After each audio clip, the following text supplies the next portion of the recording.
Hello everyone, in this video, I'll show you how to log out of all sessions on Discord.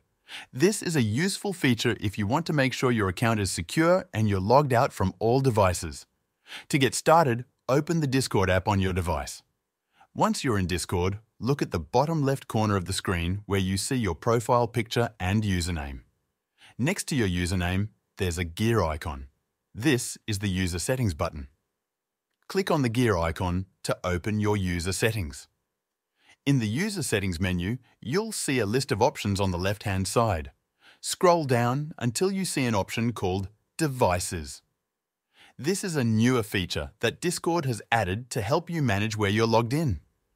Click on Devices and you'll be taken to a screen that shows all the devices you've logged into with your Discord account.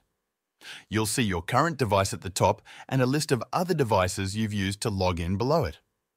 At the bottom of this screen, there's an option that says Log out all known devices. This option will log you out of Discord on all the devices where your account is currently active. Click on Log out all known devices. Once you click this, Discord will log you out from all devices except the one you're currently using.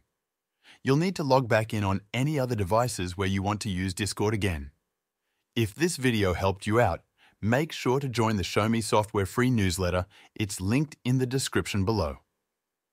In this newsletter, I will tell you about the latest software tools and AI that can make you more productive at work and also improve your personal life in many different ways. You can also reply to these emails with any technical support questions you might have, and I'll do my best to help you out for free. This newsletter is completely free and will always be free. So click the link in the description to sign up.